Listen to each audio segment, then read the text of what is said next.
Bien, bueno, qué buena onda que hayan venido. Gracias a la organización, así lo hemos pasado chancho. Me gustaría agradecerle a la presidenta, pero es que me da susto pronunciar el nombre. Una cosa muy compleja, así que le agradezco sin nombrarla. Bueno, vamos a ver, ustedes vinieron a esta historia freak de nuestra relación con la naturaleza, pero la verdad es que hubo publicidad engañosa, no es exactamente lo que voy a hacer, así que pueden quejarse al CERNAC si quieren, porque en realidad esto ya era un tema extremadamente amplio y vamos en realidad a hablar de la historia freak de la historia occidental, ¿cierto? Sigue siendo un tema inacabable que tratar de pretender hacerlo en 40-45 minutos es bastante ambicioso, en realidad es imposible, así que vamos a hacer lo menos malo que se pueda. Fase 1 de la humanidad, éramos un mono más, éramos un animal entre muchos, sin habilidades para correr, ¿cierto? Con una dentadura débil. Tan poco sustanciales éramos en el marco del mundo que, bueno, ustedes ven ese lago ahí maravilloso en Indonesia, en Sumatra, el lago Toba. Cuando es una caldera volcánica que cuando hace una erupción gigantesca hace 74.000 años, y fíjense que estábamos tan mal distribuidos, o sea, nuestro, digamos, poder sobre el planeta era tan bajo que quedamos algo así como entre 1.000 y 10.000 parejas reproductoras vivas, nada más que eso. Eso se sabe por análisis genético. Hubo un embotellamiento genético porque así de liviano pesábamos sobre la Tierra. Y ese embotellamiento genético es el que explica que la humanidad tenga una diversidad genética tan baja. Fíjense que el año 99 se hizo un estudio en chimpancés y una sola población de 55 especímenes de chimpancé tenía algo así como el doble de diversidad genética que toda la humanidad. Pero esto no dura mucho, ¿cierto? Entonces de un mono más pasamos a un mono con navaja y el primer quiebre importante, lo que está retratado en esta fantástica película francesa.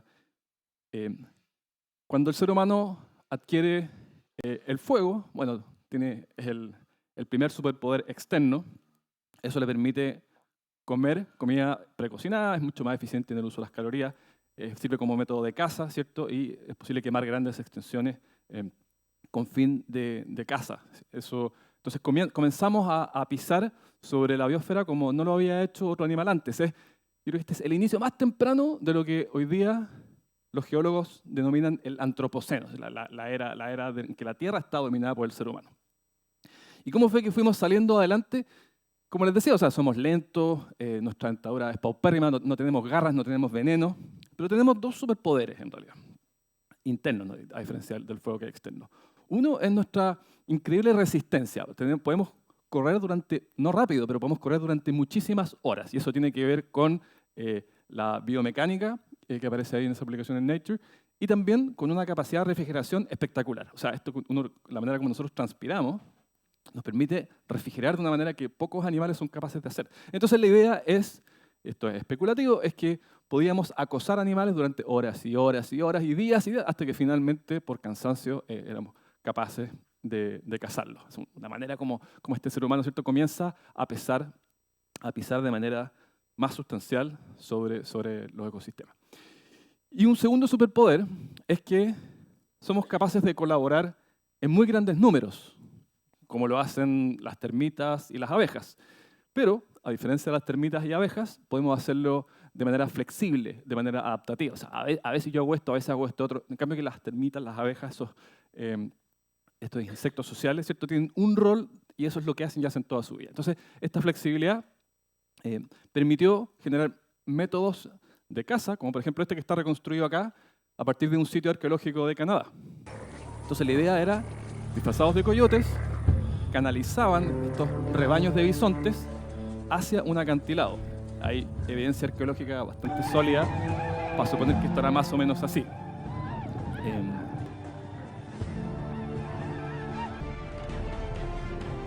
Estas filas de piedra que le hacían parecer coyotes, entonces los conducían hacia ese acantilado.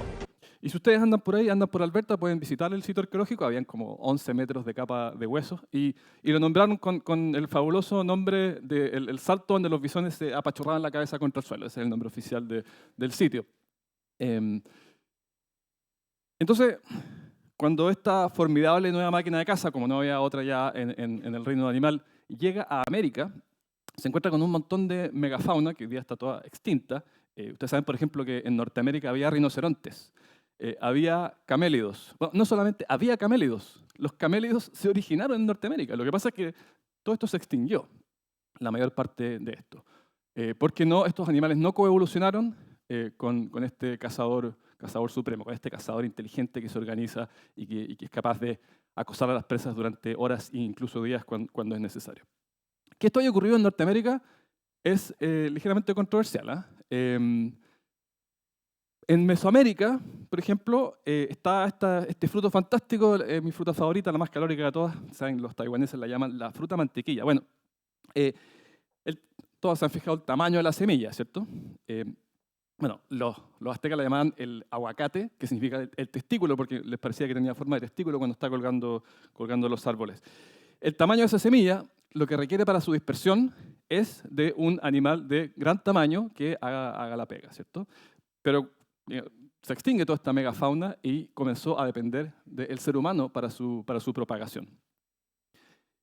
En Australia, en cambio, esta idea es menos controversial porque, bueno, la llegada del ser humano es mucho más tardía y la extinción coincide de manera mucho más clara. O sea, había una serie de marsupiales enormes, varios mamíferos, megafauna, que simplemente no fue capaz, en breve tiempo después de la llegada de este cazador supremo, se extinguieron.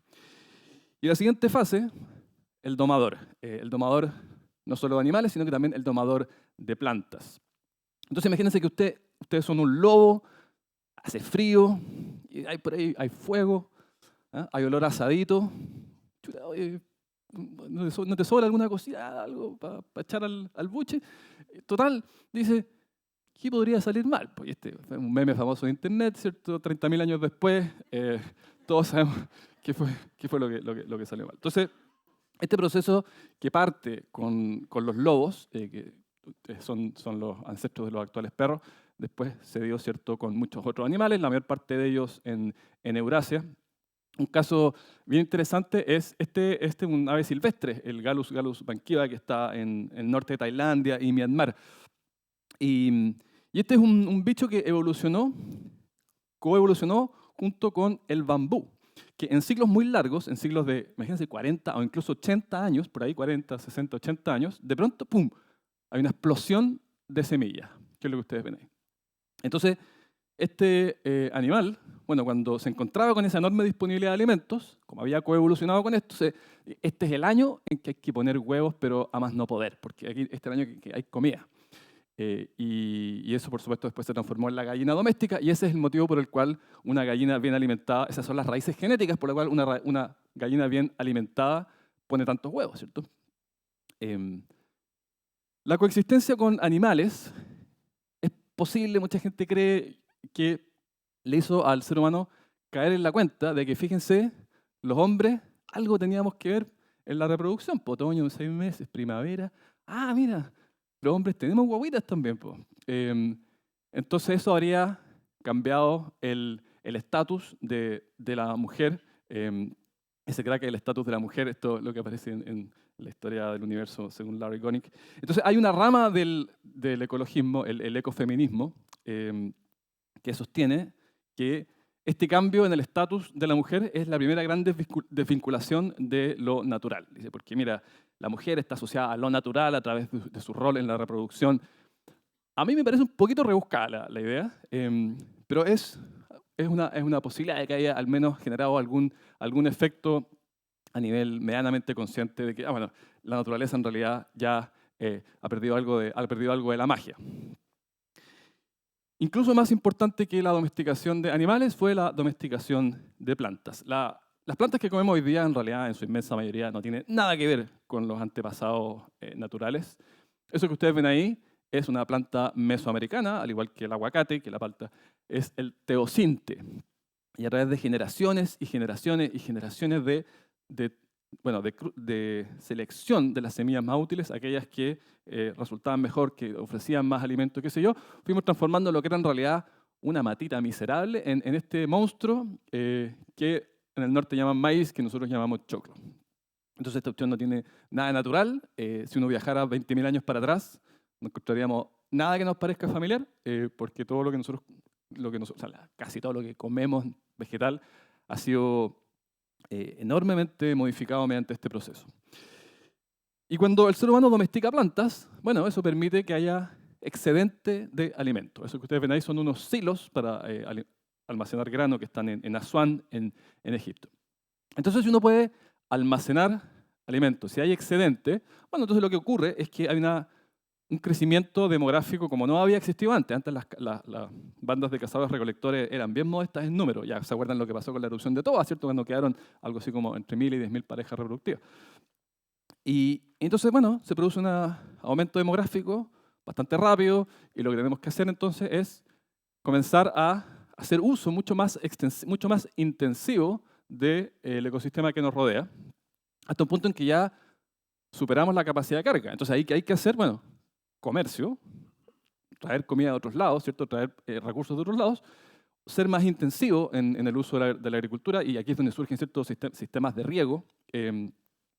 Y de vez en cuando tienes muchas bocas que alimentar y se produce una sequía terrible, una inundación terrible, una nevazón fuera de fecha, ¿qué es lo que pasa? Pues falla la cosecha y hambruna generalizada, muertes al por mayor. Además de ese problema, la agricultura, y esto es bien contraintuitivo, uno pensaría, bueno, hay mucho más comida, entonces son todos mucho más sanos, más fuertes, más grandes. Y ocurrió exactamente lo contrario, porque aumentó la cantidad de calorías disponibles, pero bajó mucho la calidad de la alimentación. O sea, la alimentación era mucho menos diversa, ¿cierto? Y había menos proteínas. O sea, si uno está, que es lo que en el creciente fértil en Medio Oriente, que es lo que comía la gente, bueno, fundamentalmente cereales. Entonces, una insuficiente ingesta proteica en comparación a los cazadores-recolectores. Y si uno ve el registro fósil, se va a encontrar con que, bueno, las personas bajaron la estatura, empeoraron de manera muy notoria la calidad dental. O sea, esto se vino abajo. Entonces, uno tiene, por un lado, estos años en que la cosecha falla y se viene es el abismo y este empeoramiento en general de la salud. Y por eso que algunas personas especulan que el concepto de el paraíso perdido, aquí en la Capilla Sixtina, viene de ahí, ¿cierto? De que, bueno, había una época en la que los humanos, ¿cierto?, tenían una relación con la naturaleza que, yo no digo que salir a cazar el mamut era fácil, no era, pues, era duro. Pero bueno, no se producían estas hambrunas generalizadas, ¿cierto? Y la gente era más sana, era más grande, era más fuerte. Fíjense que recién en el siglo XIX, en algunas zonas, se alcanzó la estatura de nuestros pares paleolíticos. Y otro efecto importante del hecho de tener excedente de comida es que, vaya, ya no todos tienen que dedicarse a buscar comida, que antes era la ocupación de cualquier animal, hoy día es buscar energía, ¿cierto? Eso es lo que hacen principalmente. Y el ser humano, cuando era un mono más, no era la excepción. Pero ahora tenemos excedente. Entonces eso permite que haya clases. Entonces existe una clase gobernante, existen sus cercanos, existe el ejército, escribas, ¿cierto?, comerciantes, artesanos, campesinos y esclavos. A uno le gusta poner esto de manera estilizada como pirámide. La verdad que no siempre el piso de arriba tiene menos que el de abajo, pero así es más fácil de entender. Entonces, fíjense que más arriba están más lejos de lo natural, están más lejos de las plantas, están más lejos de los animales. Y los que están abajo, los campesinos y especialmente los esclavos, bueno, ellos son los que están ahí, los que están tratando con la tierra, tratando con las plantas, tratando con los animales. Entonces, lo que produce eso en la cabeza de una persona es, bueno, el último allá, el de más abajo, él es el que está administrando la naturaleza. O sea, el tipo de más abajo es el que decide qué ocurre con esa planta, dónde la pone, cómo la pone. Él es el amo y señor de esa planta. Así se veía, ¿cierto? Y yo encima estoy más arriba. Entonces la naturaleza, tendríamos que poner un peldaño más abajo, es la última en el eslabón, es lo que está más abajo, ¿cierto? Entonces va consolidando esa idea, nos vamos separando de manera gradual. Fíjense que Amenofis III, el faraón, escribe, se alardea en ese escarabajo de que mató con su propia mano 102 leones. Y créanme que en ese escarabajo no hay nada parecido a remordimiento por haber hecho eso, es simplemente una gesta gloriosa. Y a medida que este excedente se consolida, si bien con años malos, bueno, surgen ciudades ya más sólidas y surgen muros. Entonces, es toda la idea de, mira, adentro del muro, el orden, la civilización. Afuera del muro, el desorden, lo incierto, lo inesperado, lo caótico. Si bien, por supuesto, la mayor cantidad de la gente vivía fuera del muro, porque la mayor cantidad de la gente se dedicaba a trabajar la agricultura. Eso es Jericó, que es la ciudad más antigua amurallada que se conoce. Y fíjense que los habitantes de ciudades empeoran aún más su calidad dental, son aún más bajos. ¿Y quiénes eran, si bien en porcentaje eran muy pocos, quiénes principalmente eran quienes habitaban las primeras ciudades? Bueno, ahí estaba la clase gobernante, ¿cierto? Quienes más influyen en las decisiones, en la legislación, en las ideas, ¿cierto? O sea, Hammurabi cuando escribe su código, bueno, él era de los pocos que sí vivían en las ciudades, entonces en número pesaban poco, pero en influencia, en ideas, en aproximación a la naturaleza, es muy significativo. Y las ciudades requieren de un montón de recursos. O sea, imagínense cuánta energía necesita uno para fundir metal, ¿cierto? Bueno, las casas necesitan vigas, necesitan madera y la calefacción en invierno. O sea, las ciudades requieren de muchísima energía, de muchísimos recursos en general, madera. Entonces, fíjense lo que pasó con los bosques de Europa. Y esto es una reconstrucción que se hace a partir de polen. Eso es 8.000 años atrás, 7.000, 6.000, 5.000, 4, 3, 2.000, como va reduciendo, 1.000 años atrás, y esto es una foto más o menos del presente. Entonces, es una reducción muy rápida. Y vamos a ver que a los griegos esto, y a los romanos también, esta de lo de deforestación era de lo que más les preocupaba. Entonces, hasta entonces ya el ser humano se había vuelto el amo extraoficial. Pero surgen nuevos hitos que lo vuelven en realidad a ojos nuestros, a ojos de quienes escribían los propios textos, ya no el amo extraoficial, sino que el amo oficial. Entonces, si uno mira el Génesis, tiene en su primer capítulo tiene este pasaje. Y Dios los bendijo con estas palabras: sean fructíferos y multiplíquense, llenen la tierra y sométanla, dominen a los peces del mar y a las aves del cielo y a todos los animales que se arrastran por el suelo. Entonces, ¿se acuerdan ese capítulo del Chavo cuando dice ratero, ratero? Ahora piensen como, sométanla, sométanla, sométanla. Dominen, dominen, dominen. ¿Ah? Imagínense cómo eso va. Y en una época en la que el ser humano era mucho más religioso de lo que es ahora. Uno de ustedes me podrían decir, oye, pero mira, hay algunos pasajes, como por ejemplo ahí en el Deuteronomio, no lo lean, yo se los cuento, que dice, bueno, pero si tú vas a sitiar una ciudad, no cortes los árboles, incluso si la estás sitiando. Y efectivamente dice eso, pero más abajo inmediatamente dice, bueno, pero solamente los árboles que tienen fruto. Entonces, ¿qué te está diciendo? Te está diciendo, mira, aquí en Deuteronomio, en la Biblia, te decimos no cortes los árboles, pero no porque los árboles importen en sí mismos, sino que porque cuando ganes el sitio, bueno, esos te van a dar comida. Entonces, es una visión, uno, profundamente antropocéntrica, instrumental. Esto es importante porque nos sirve, no por otra cosa. Y dos, es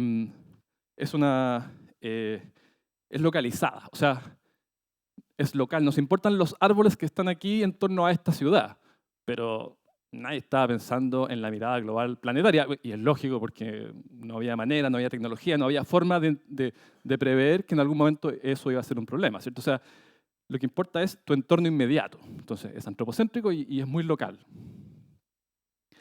Y en los griegos, bueno, esta es la lámina más difícil de la presentación en realidad, porque hay harta diversidad pero dentro de los autores griegos. Pero yo sí diría que lo más importante es que ya desde Hesíodo, y Hesíodo, imagínense esto, siglo VIII antes de Cristo, o sea, Hesíodo era contemporáneo de Homero, está esta idea de el ser humano, a través de la agricultura, mejora la naturaleza.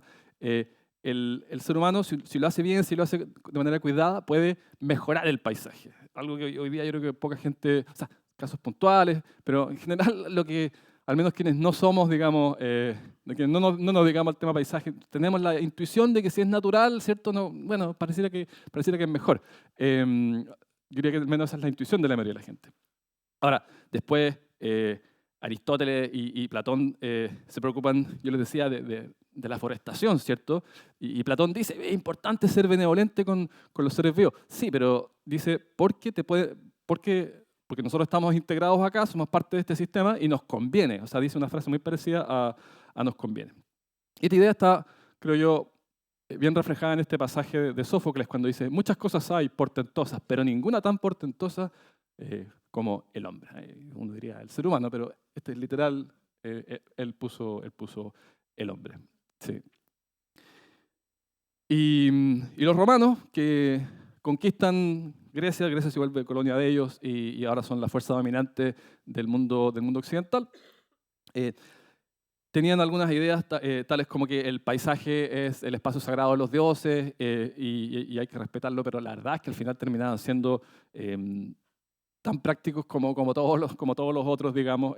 Entonces decían, por ejemplo, ya, no caces venados en los bosques de los dioses y ojalá plantes árboles, decían. Y vaya que plantaron árboles en lo que ellos llamaban la Bética, que hoy día es Andalucía. Y llenaron Andalucía, se transformó en un desierto de monocultivos de olivo, porque, bueno, estaban plantando árboles, ¿cierto? Pero evidentemente hoy día uno lo mira esto y dice, bueno, no sé si exactamente, cuando uno busca integridad en la naturaleza, no sé si es el óptimo, ¿cierto?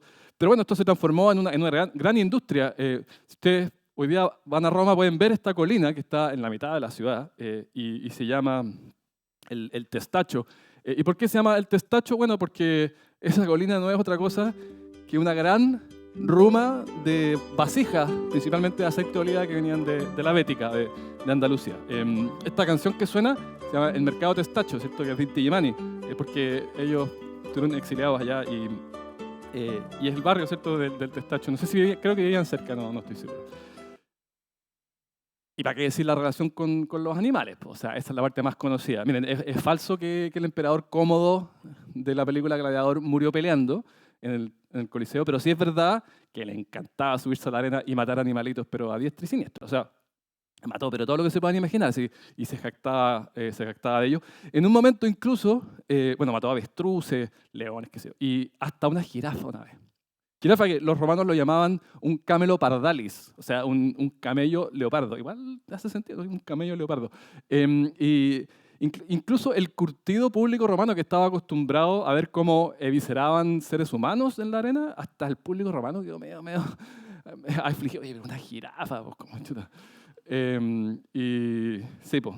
Así que hacían pedazos para disfrute, ¿cierto? O sea, uno podría decir, nosotros no tratamos también a los animales hoy día. Bueno, sí, pero bueno, pero al menos no pagamos una entrada para ir a ver cómo los descuartizan. En el siglo XIX, un británico fue al Coliseo y hizo un maravilloso libro ilustrado de la flora que encontró en el Coliseo. Y hay un montón de especies que no están en ninguna otra parte de Europa. Solamente en la zona del Coliseo, de especies de plantas. ¿Y por qué? Bueno, porque venían, ¿cierto?, en la piel o en la caca de estos animales traídos de fuera y quedaron por ahí y en el siglo XIX todavía se podían encontrar. Bueno, pero estos jolgorios, ¿cierto?, de descuartizamiento animal llegaron a su fin. 476, Imperio Romano de Occidente cae y hay una disminución muy notoria del grado de alfabetización y de urbanización. Esto que ustedes ven ahí muestra la cantidad de plomo que había en la atmósfera. Esto se obtiene a partir de testigos de hielo en Groenlandia. Y fíjense entonces cómo, después del apogeo del siglo I, cómo se viene abajo el grado de urbanización, o sea, de la actividad minera en realidad, plomo. Pero eso da una idea de comercio, de alfabetización, de lo que llamaríamos, ¿cierto?, actividad industrial. Pero las bocas había que seguir alimentándolas. Y de hecho la población, de manera paulatina, sigue subiendo durante la Edad Media. Entonces, el sistema feudal era un sistema fundamentalmente agrario, y entonces, bueno, se requiere más y más terreno a costa de los espacios naturales. Y esto, una manera de ilustrarlo, es cómo los monarcas empiezan a darse cuenta de que, chuta, necesitamos cotos de caza, o sea, lugares reservados, pero por supuesto que no para admirar la naturaleza, sino que para cazar, pues para pasarlo bien. De hecho, bueno, es muy posterior, pero ustedes saben que el Palacio de Versalles parte como un coto de caza de Luis XIII. Y entonces esta historia, ¿cierto? Juan Sin Tierra, este hermano menor de Ricardo Corazón de León, que dijo, voy a hacer un coto de caza y lo voy a hacer cerca del pueblo de Gotham. Y los aldeanos no querían el coto de caza del rey cerca, pasaba el camino. Entonces, dice la leyenda, casi con seguridad apócrifa, de que cuando llegan los enviados del rey, ellos se hacen todos los idiotas. Entonces, dice que trataron de ahogar una anguila en agua, que trataron de cazar un cuco en una jaula que no tenía papa, y que, me dice que mataron un caballo porque se había bebido el reflejo de la luna, entonces para que devolviera el reflejo de la luna. O un tipo que cargaba él las fanegas de trigo porque su burro no era capaz de cargarlas, para que cazara el burro. Entonces, desde entonces que los habitantes de Gotham quedaron como los idiotas. Y en realidad lo que habían hecho era fingir. Entonces, después en el siglo XIX viene un autor, Washington Irving, que es una máquina de creación de cultura popular. En las preguntas, si quieren, les cuento un poco más porque es increíble todo lo que ha hecho este tipo. Escribe un cuento donde se ríe de los neoyorquinos, como la ciudad de los idiotas, y la llama, ¿cierto?, Gotham City, y ese es el motivo por el cual en Batman, ¿cierto?, es la ciudad de Gotham, ¿cierto?, a partir de esta burla que le hace Washington Irving, y que fue traducido caprichosamente al castellano como ciudad gótica. No tiene nada que ver, ¿cierto? No es Gothic, es Gotham por ese pueblo. Y esta mirada a las cosas adquiere ciertos, llamémoslo, esteroides racionales con bueno, la revolución científica y después la ilustración. Sir Francis Bacon, decía, mira, él tenía una idea bien particular. Este hombre es súper importante porque bueno, es el padre del empirismo, y es uno de los pilares de la revolución científica que vino justo después de él. Y este tipo tenía una idea bien particular, que decía, mira, la mejor manera de honrar el plan divino, de glorificar lo que Dios quiere de nosotros, es a través del descubrimiento, a través de la ciencia, a través del progreso técnico. Eso es lo que Dios nos está pidiendo que hagamos. Y tenemos que entonces subyugar la naturaleza, e incluso mediante la violencia si es necesario. Tiene una frase así como que la naturaleza, cuando uno la veja, es cuando revela sus secretos, una cosa de ese tipo. Bueno, yo les decía que el padre del empirismo, todo esto hay que testearlo en terreno. Y tan coherente era con sus ideas que en un momento iba en un carruaje y nevaba, hacía frío. Esto es una excelente ocasión para chequear los efectos que esto tiene en la preservación de la carne. Entonces paran donde le tocan la puerta a una señora, pásenos la gallina, me imagino que se la habrán comprado, pase la gallina para acá, y la mataron, y entonces Bacon la mete en la nieve para ver los efectos, qué sé yo. Y yo no tengo muy claro qué pasó con la gallina, pero sí sé que Bacon se murió de neumonía después de esto. Así que tengan cuidado si ustedes llevan demasiado lejos su coherencia con el empirismo. Poco después viene este señor, René Descartes, y este hace un edificio intelectual gigante, y una de las cosas que dice es, mira, los seres humanos tenemos alma, el resto no. Entonces estamos nosotros, los humanos, y está todo lo demás. Y todo lo demás incluye animales, incluye seres vivos, incluye todo. Entonces, los seres humanos y este mundo mecánico, ¿cierto? Esta especie de sistema de relojería que está a nuestro servicio, pero que definitivamente no tiene alma. Entonces, cuando él dice, pienso, luego existo, está diciendo, aplicado a este contexto, está diciendo, yo pienso, soy sujeto, pienso, luego existo. Todo lo demás no piensa, por lo tanto no es sujeto, es objeto, por lo tanto, no es que no exista, pero no existe en el plano, ¿cierto?, en el plano de la dignidad. Y fíjense que el padre del racionalismo hablaba entonces, hace esto con los animales, y la propia palabra animal originalmente hablaba de las ánimas, que era el alma. O sea, en este esfuerzo racional, ¿cierto?, por relegarlos a una categoría inferior, está desoyendo su origen mismo, su origen, cómo fue construida la palabra. Bueno, este señor además, padre del racionalismo, y fíjense la paradoja que él era mercenario durante la guerra de los 30 años, cuando era joven, y fue durante la guerra de los 30 años que se quedó dormido en una cabaña que estaba mal ventilada, con frío. Yo creo, siempre he pensado que estaba medio intoxicado por monóxido de carbono, de haber habido un fuego ahí mal ventilado, y fue a partir de 3 sueños que él decide, tuvo su epifanía, dijo, yo me voy a dedicar a esto, la ciencia es mi camino, y el camino no le puso esa palabra, pero el camino del racionalismo. Así que imagínense la paradoja que pueden producir los sueños. Bueno, yo no diría que Descartes, no diría que inventó la idea, yo diría que más bien fue el que la sistematizó, el que le puso nombre y el que refleja el zeitgeist, el espíritu de la época, ¿cierto? Entonces no sé si decir que Malebranche realmente estaba siguiendo a Descartes o en realidad es otro más que refleja el espíritu de su época cuando dice qué gemidos, qué aullidos, qué sensibles señales de un dolor muy cruel. Todo esto no es más que un juego de máquinas. O sea, le está diciendo, mira, cuando tú ves que un gatito te está, si lo quemas vivo y está gimiendo, bueno, en realidad no es que real, es un animal. No puede sentir de verdad. O sea, esto es un juego es un juego de máquinas, ¿cierto? Imagínense la mirada. Y eso, por desgracia, se reflejó en cómo la gente trataba a los animales. No mejor que los romanos. Lo que ustedes ven ahí es un pasatiempo aristocrático muy cruel que se llama el lanzamiento del zorro. Entonces, mira, ¿por qué no nos juntamos a tensar unos lienzos y lanzar los zorros al aire? Y entonces estos animales despavoridos chillaban, muy a menudo después se estampaban contra el piso y se morían. Incluso era peligroso para los que jugaban, porque después este animal que estaba realmente aterrorizado les podía caer encima y arañarlos. Pero bueno, les consideraban que era una actividad fantástica. Otro caso es el bull baiting, que ha sido traducido como el hostigamiento de toros. Y la idea es tirarle perros bravos a los toros, bueno, y que los sometan, ¿cierto? Que le muerden el cuello, el lomo y que lo lleven abajo. Básicamente un perro contra toro. Bueno, ¿se acuerdan el poder de la selección no natural, ¿cierto? De ir eligiendo los especímenes que no son útiles. Bueno, fueron eligiendo, había muchas apuestas detrás de esto. A los británicos hasta el día de hoy les encanta apostar. Y entonces, ¿cuáles eran los mejores especímenes? Eran aquellos que tenían la nariz lo más chata posible para poder seguir respirando mientras le estaban mordiendo al animal. Entonces, mordían, pero se podía mantener porque tenían esta nariz un día. Y eso nos trajo, ¿cierto?, la raza de los bulldogs. Y por eso que los bulldogs se llaman así, son los perros toros, los perros dedicados a esta ocupación.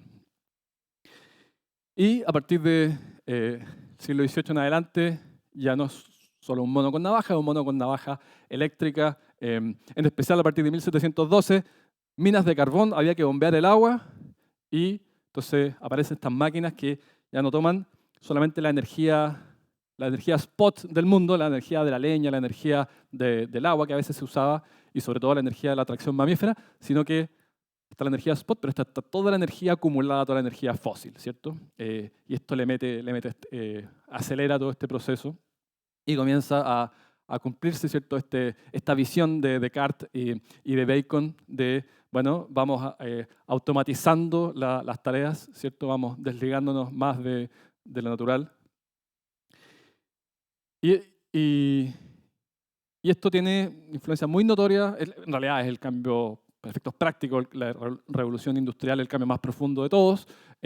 Esto lo que muestra es el porcentaje, en distintos países, el porcentaje de personas que se dedicaba a trabajar en la agricultura. Entonces, fíjense que parte del 1300, hay datos solamente de Italia, y bueno, era 2/3 de la gente, pero viene la revolución industrial y esto se viene a piso y hoy día es muy poca la gente que se dedica a la agricultura, entonces es muy poca la gente que está en contacto con lo natural en lógica cotidiana. Es un porcentaje. Muy pocas personas alimentan a toda la humanidad.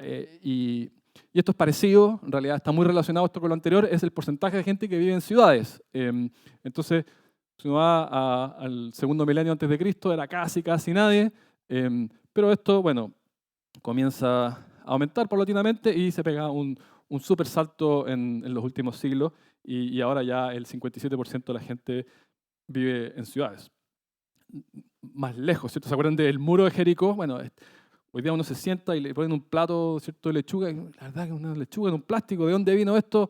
Poca gente conecta, poca gente sabe. Entonces, nuestras cabezas están bien lejanas en general del mundo natural. Adam Smith, a quien le tocó vivir la revolución industrial, la primera fase en carne propia, decía, no se preocupen porque a través de la distribución de la tierra y de la especialización del trabajo, vamos a aumentar la productividad, entonces la naturaleza no va a ser una limitante. Aquí no se preocupen porque no hay techo. Y David Ricardo dice una cosa muy parecida. Dice, miren, uno no compra el derecho a disfrutar del aire, del agua o de todos estos otros bienes que existen en la naturaleza en cantidades ilimitadas. Fíjense, en cantidades ilimitadas. Y eso que Ricardo es posterior a Adam Smith, está más cerca de nosotros. No, si el mundo es ilimitado. Bueno, y eso es lo que pensaba Thomas Jefferson, ¿cierto? Cuando en algún momento inicios del siglo XIX, o sea, no tanto tiempo atrás, cuando él dice, miren, al oeste del Mississippi, compadre, esa cuestión no hay para cuándo. Y la frase es, ni en 1000 años el país estará completamente poblado tan al oeste como el Mississippi. O sea, él se paraba, veía así, más allá de los Apalaches, veía unas extensiones enormes. Y no le cabía en la cabeza, ¿cierto?, que alguna vez se pudiera ser chico. Imagínense lo que diría si estuviera vivo. Y en realidad tan equivocados estaban estos señores con respecto a lo ilimitado que ya en 1858 la mayor ciudad del mundo, Londres, no era capaz de administrar sus efluvios. Entonces, cuando hubo un verano particularmente caluroso y seco, era tal el olor a caca en Londres que no se podía vivir. El Parlamento lo habían construido recién, el Parlamento de las fotos, qué sé yo, y no podían sesionar por el olor a caca. Y siempre esto es invivible. Y rociaron las cortinas con cloruro de cal, pero no se puede. Y el edificio estaba recién hecho. Y dijeron, no, este edificio no sirve, tenemos que movernos de aquí. Y poco tiempo después, en 1873, el smog era tan intenso, todo se hacía quemando carbón, que imagínense este dato. 19 personas murieron porque era tal bajo el grado de visibilidad que no veían bien dónde pisaban y se rompieron el mate contra el Támesis y se cayeron al río. O sea, un nivel de smog que es humo mezclado con neblina, ¿cierto? Pero una cosa que hoy día nos parece inconcebible. Entonces, en realidad ya estaban dando señales de que incluso la atmósfera ya no estaba dando abasto. Todavía era un poquito más localizado, pero ya estamos viendo que no estamos capaces de administrar esto bien. Fíjense qué pena que este mono con navaja eléctrica descubre este animal increíble, la vaca marina de Steller, en lo que hoy día es el este de Rusia. Era un manatí así de 8 o 9 metros. Mira que descubrimos este animal. 27 años duró hasta que lo extinguimos. 27 años fue lo que alcanzamos a conocer este animal increíble. Eso no es una caricatura, era de ese tamaño. En un museo en Escocia hay un esqueleto. Y otro caso es, por ejemplo, el Pinguinus impenis, que, bueno, el último ejemplar en Gran Bretaña lo quemaron, lo apalearon hasta la muerte unos marineros que decían, estaban viendo una tormenta terrible y decían, esto es una bruja encarnada, tiene este pájaro, y ese fue el último ejemplar visto en Gran Bretaña. Y la última pareja fue porque un tipo en un museo quería un ejemplar, vayan a buscarme. Y entonces en el último islote en Islandia van a buscar la emergencia, pues, no sé si para llamarlo, no sé, conservación científica, pero el último ejemplar vivo, y había un huevo. Y entonces se llevan el ejemplar vivo y el huevo lo destruyeron con la bota, y hasta ahí llegó. Quizá ustedes digan, pero ¿cómo Islandia si los pingüinos son solo del hemisferio sur? Pero es que en realidad este nombre, Pinguinus impenis, que se lo puso un sobrino de Napoleón. No, pero no es el sobrino de Napoleón. Es el sobrino de Napoleón que fundó el FBI. Se lo puso este sobrino de Napoleón. Y en realidad los pingüinos del hemisferio sur los llamaron pingüinos porque se parecía a este animal y taxonómicamente no tienen nada que ver. Es otro animal totalmente diferente, pero se parecen, entonces lo llamaron pingüinos y nos quedamos para siempre con esa confusión. Y ya este es un salto temporal grande, pero es cercano. Entonces, 1968, la mayor sequía del siglo en Chile, es la sequía que nos trajo el horario de verano, ¿cierto? En esa época la iluminación era parte muy importante del consumo de energía, hoy día es muy bajo. Entonces, bueno, estamos en esta sequía terrible, necesitamos agua. Oye, pero mira, ahí hay un glaciar fantástico, el glaciar del Cotón, en la región de O'Higgins. Entonces fueron y rociaron el glaciar con hollín para que se quedara negro y aumentar la tasa de derretimiento. Y a mí me parece increíble que se haya hecho, pero más increíble me parece que nadie se quejó, nadie marchó y se consideró un éxito de la ingeniería. O sea, entonces, imagínense, o sea, esto fue hace no tanto. Y hoy día uno pretendiera hacer esto, ¿cierto? Y básicamente te queman el avión en el aeródromo, ¿cierto? Pero fue considerado un éxito de la ingeniería. Ahora, esta mirada de las cosas comienza a encontrar fisuras, y la verdad es que las fisuras fueron avanzando en paralelo. O sea, entonces que voy a tener que hacer un backtrack, voy a volver un poco atrás, porque una primera gran fisura es, por supuesto, cuando cuando Copérnico dice, mira, en realidad no somos el centro del mundo, así que ojo, porque este estatus tan privilegiado del ser humano vamos matizando, porque la verdad es que lo que está al centro de la Tierra, viejo, no es, o sea, lo que está al centro del universo no es la Tierra. Y igual es llamativo que el que populariza esta idea, no fue el primero en decirla, pero el que populariza esta idea haya sido Copérnico, porque ustedes saben que tenía en común Copérnico con Vivaldi, con Mercalli, el de la escala de Mercalli, con Mendel, el padre de la genética, y con Miguel Hidalgo, el padre de la patria de México. Eran todos religiosos católicos, fíjense. Así que de ahí vino esta idea que le resultó tan incómoda a este pensamiento antropocéntrico que le resultaba tan cómodo al cristianismo. Y otra fisura viene de un tipo a quien le tocó, fíjense, vivir el gran terremoto de Concepción de 1835. Así que quizás estaba a metros de aquí cuando ocurrió eso. Apenas era posible tenerse en pie, los edificios se estremecían y bamboleaban. No hay una sola casa en pie en Concepción ni en Talcahuano, que 70 aldeas han quedado destruidas y que una ola inmensa se ha llevado a las ruinas de Talcahuano. Esa era la Catedral de Concepción.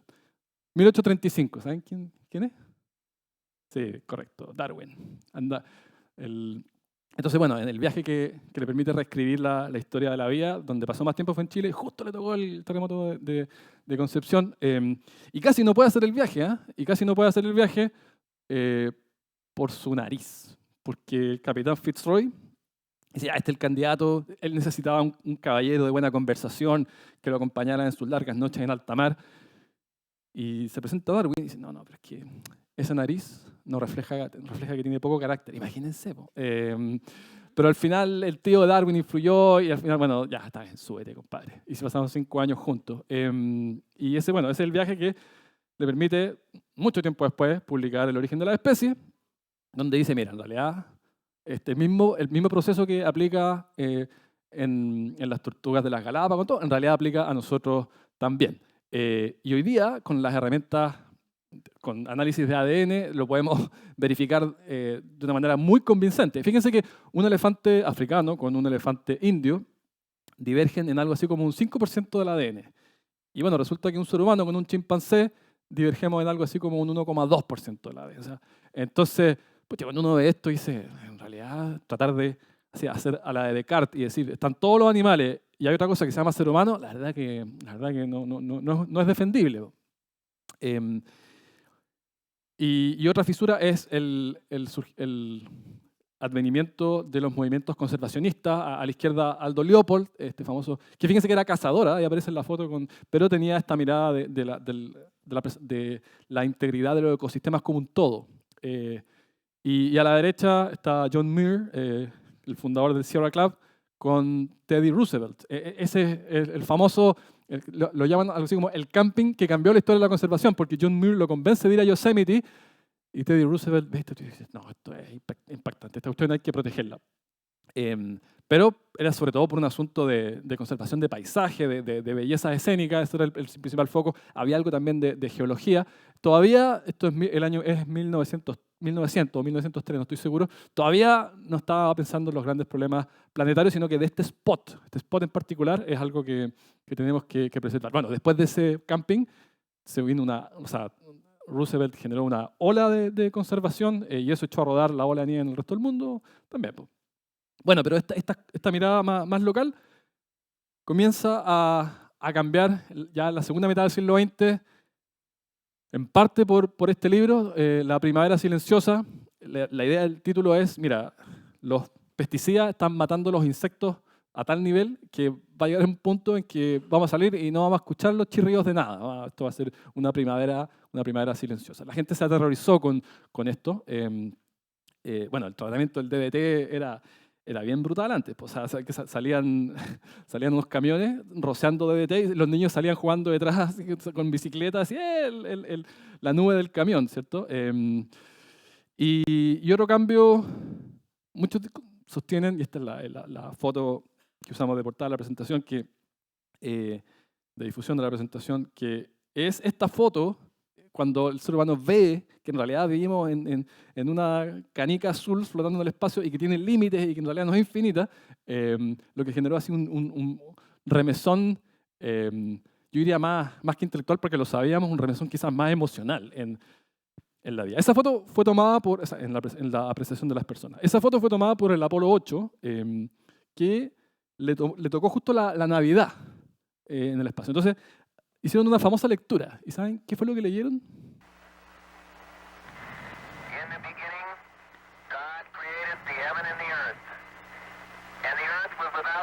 Leyeron el Génesis. Así que, imagínense la paradoja. El mismo texto que habíamos visto, que fue tan decisivo, tan influyente en singularizar al ser humano como el que tiene que someter y dominar. Bueno, al mismo tiempo que el mismo periodo que sacan esa foto, hacen esa lectura. Y el hoyo de la capa de ozono dejaba poco espacio a dudas. Este es un fenómeno global, estamos todos involucrados. Hoy día ya ha bajado mucho el rating, porque en realidad no era tan difícil de resolver el problema, pero cuando yo era niño este era así, era el súper tema, o sea, y era el tema global. Pero esto ya vamos a ver más adelante, esto va en retroceso franco. Y un poquito después empezamos a ponernos de acuerdo que ya, si realmente el cambio climático es un problema. Ahora, curiosamente, al principio la situación un poco confusa. Ustedes pueden ver ese artículo de la Newsweek del 75 que hablaba del mundo que se enfría. Pero ya hoy día estamos todos de acuerdo, no hay ninguna duda, esto es un problema real y sí, el mundo se está calentando. De hecho, lo entendemos tan bien que hoy día sabemos hasta que la caspa es uno de los agentes que uno puede medir arriba como agentes, hay parte de los aerosoles que están afectando la atmósfera. Y si quedaba alguna duda, imagínense que en noviembre del 19 el Consejo en Venecia estaba discutiendo una serie de propuestas para combatir el cambio climático y las rechazaron. No, las rechazaron. Y minutos después, el mar ya, o sea, la marea subió tanto que el agua entró a la sala del Consejo, cosa que no había pasado nunca antes. Fue una especie así de karma instantáneo. Rechazaron y el mar les inundó la sala. Bueno, entonces estos problemas ya la ciencia avala de manera fuera de toda discusión que ya no son problemas locales, que esto nos afecta a todos, que estamos todos involucrados. Entonces viene la gran conferencia de Estocolmo del 72, fueron solamente dos presidentes, fue Indira Gandhi y otro más, pero cuando se cumplen 20 años de esa conferencia viene la de Río. Y ahí sí que la de Río sí genera una serie de consenso que iban a influir en los tratados ambientales posteriores. Está ahí, bueno, el que contamina paga, esta idea de las responsabilidades compartidas pero diferenciadas, y el principio precautorio, que son todos estos elementos que iban a influir mucho después, en todo lo que vino después. Entonces, ¿dónde estamos ahora? Bueno, no sé si conocen, esta es la métrica de Rockström, que no es que sea la métrica perfecta, esto no digo que es la verdad revelada, pero yo creo que está bien orientado. Entonces él dice, vamos a tomar el mundo y vamos a ver cuáles son los límites planetarios y dónde estamos. Entonces el círculo azul dice, mira, hasta aquí más o menos podemos llegar y mantenernos, y mantener ese grado de uso de recursos de manera sostenible. Y lo diferencia en 9 temas. Entonces dice, acidificación del océano, todavía estamos un poquitito por debajo del límite, todavía aguanta un poquito más. Carga de aerosoles atmosféricos, lo que incluye la caspa que les mostré en la lámina anterior, todavía hay cierta holgura. Ozono, hay más holgura y esto en realidad es un problema que se va a resolver. Como yo les decía, tecnológicamente no era tan difícil. El protocolo de Montreal lo resolvió. Ya, pero vamos a ver el resto. Entonces, incorporación de nuevas entidades es un nombre medio fancy para decir contaminación. Y ahí estamos hasta las masas, ¿cierto? Cambio climático, estamos hasta las masas. Integridad de la biosfera, espacio para la biodiversidad, estamos hasta las masas. Cambio en el sistema terrestre, esto es uso de tierra, también, aunque un poquito menos pasado. Uso de agua dulce, pasado, y flujos bioquímicos, esto es fundamentalmente nitrógeno, fósforo, estamos súper requete pasados. Aunque yo creo que ese problema tecnológicamente es un poquito menos difícil, pero integridad de la biosfera, cambio climático son problemas muy, muy jodidos. Entonces, bueno, poca sorpresa, ¿cierto?, que la realidad en buena parte de las sociedades hoy día, especialmente en las generaciones más jóvenes, sea esto, ¿cierto? Vamos a marchar, vamos a oponernos en general a los proyectos que juzgamos que pisan muy fuerte en los ecosistemas. Entonces, cuando yo les decía, vayan a rociar hoy día un glaciar con hollín, a ver cómo les va, ¿cierto? Y y fíjense que es un cambio súper reciente, o sea, eso fue el 68, esto es el 24, en el arco de la historia humana esto es un pestañazo, y ha sido un cambio bien, bien rápido. Ahora, por supuesto que esto no todo el mundo piensa así, pero esto viene de abajo y viene con harta fuerza. Y mirando hacia adelante, dos reflexiones finales, y con esto ya termino. La primera es que yo creo que nos vamos a ver presionados a ser más coherentes. O sea, yo creo que en la lámina están las marchas, creo que hay todavía un grado bastante importante de inconsistencia entre lo que uno dice, por lo que uno marcha y lo que uno hace. Pero la realidad yo creo que nos va a forzar a decir, ya en realidad ya no basta con quejarse. Realmente tengo que cambiar hábitos personales. O sea, yo creo que eso va a empezar a pasar gradualmente porque vamos, creo yo, a ver cosas bastante duras. Y lo segundo que yo creo que va a pasar es que vamos a seguir expandiendo este anillo, estos anillos concéntricos, donde si uno le preguntaba a los antiguos atenienses, hablamos de Aristóteles, ¿cierto?, de Platón, bueno, sujetos de derecho, bueno, básicamente hombres blancos libres.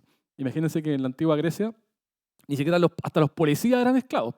Pero entonces, cuando dice quiénes son los sujetos de derechos plenos, en realidad era una minoría ínfima, los ciudadanos, ¿cierto? Pero después dijimos, sabes que en realidad, no sé si es muy loco lo que voy a decir, pero igual las mujeres podría ser, ¿eh? Y después, ya, y sabes que también las personas que no son blancas. Y ahora estamos en esta fase en la que algunos están comenzando a decir, ya, pero los animales también, ¿cierto?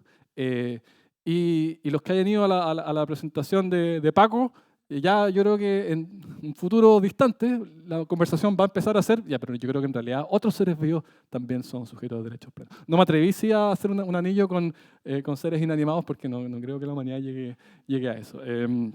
Y bueno, yo creo que esta idea, ¿cierto?